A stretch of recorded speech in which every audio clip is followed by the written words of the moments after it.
Nada mais, nada menos que o autor, Adeildo Nascimento.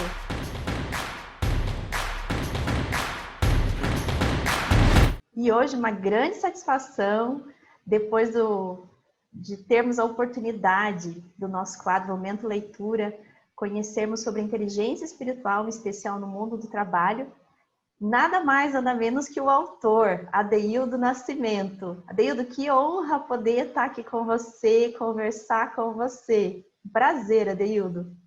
O prazer e a honra é toda minha, são todas minhas, Luciana, e já vai aqui o meu agradecimento, né? Fiquei super lisonjeado de ter participado do quadro do Momento da Leitura. Eu acompanhei com muita atenção tudo que vocês fizeram e, de novo, o prazer e a honra são meus, são meus.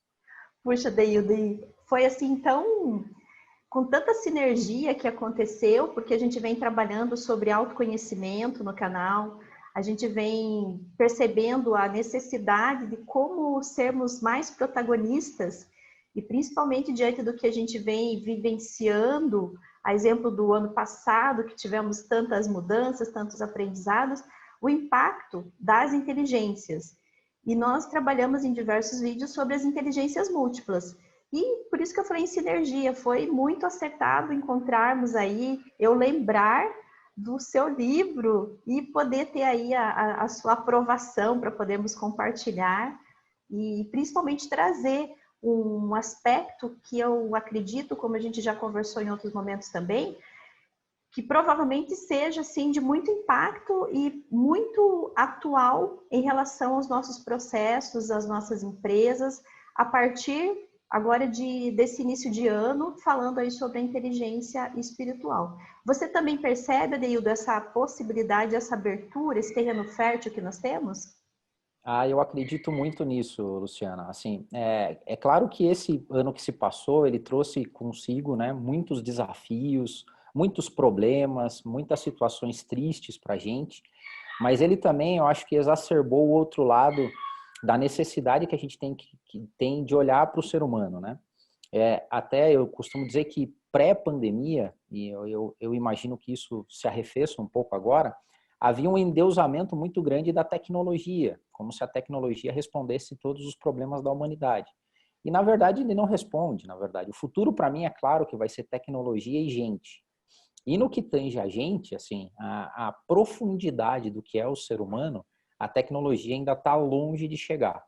Então, desenvolver as habilidades psicoemocionais e espirituais do ser humano integral, eu acho que sempre foi uma necessidade, mas pós-pandemia, isso se exacerbou ainda mais. Então, eu acho que tempos e movimentos acabaram corroborando e fazendo a gente chegar onde a gente está com essas preocupações. São preocupações lícitas, né? Então, quando eu vejo vocês fazendo isso e outras tantas iniciativas que tiveram, que a gente viu acontecendo no mundo, com relação ao bem-estar e ao desenvolvimento do ser humano, eu fico muito feliz. Assim, eu acho que é um dos aspectos positivos da pandemia. E a gente tem ouvido muito e principalmente percebido o quanto a nossa visão tem sido direcionada para um aspecto do ser e não mais do ter. Realmente, voltando aí para o que você até trouxe da questão da tecnologia, ela precisa do ser humano. Então, o próprio nome, o ser, e tratarmos de aspectos, até mesmo no livro, nos capítulos, quando eu fui lendo, eu fui provocada, Deildo, em alguns momentos em relação a fazer essa revisitação aos meus conceitos, às minhas crenças, no sentido, puxa, mas qual que é a linha divisória? Qual que é a divisão que existe do meu profissional com o meu espiritual? Acredito que essa seja uma grande questão que a gente sempre traz, né? E o ponto é que não tem, no final das contas, divisão, né, Lu? Você sabe que a gente que trabalha em gestão há já mais um tempo, a gente viu essa evolução acontecendo diante da gente. Então, no meu início de carreira, se acreditava piamente que você tinha que ter dois personagens, né? O personagem que trabalha, que chega das 8 às 18, e o personagem para a família, o personagem para os amigos. Você cria as suas máscaras sociais e você vive de acordo com elas. O problema é que a tecnologia destruiu barreiras. né? A pandemia é prova disso. A gente já não sabe mais o que é trabalho, o que é casa, quando eu estou me divertindo, quando eu estou trabalhando. Isso ainda reforça ainda mais o fato de que nós, seres humanos, somos íntegros, né? Então, não tem como você deixar suas emoções em casa para ir trabalhar. Mas também o inverso é verdadeiro.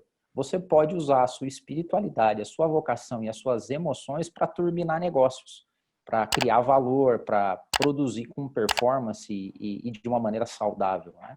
Então, assim, a divisão não existe. A gente criou ela por preceitos sociais e culturais e agora a gente está trabalhando para que isso não aconteça mais. Também é outro ponto positivo de evolução, né? Então, é muito bacana. Ah, por hoje encerramos aqui, mas temos mais vídeos com a autora Deildo Nascimento. Até lá! Para mim, é claro que não adianta você tentar adestrar pessoas por processos com um ganho de performance e de uma maneira saudável. Então, a minha crença de trabalho sempre foi essa. Primeiro a gente muda a mente para depois mudar os processos. E daí nasceu a hashtag Primeiro as Mentes.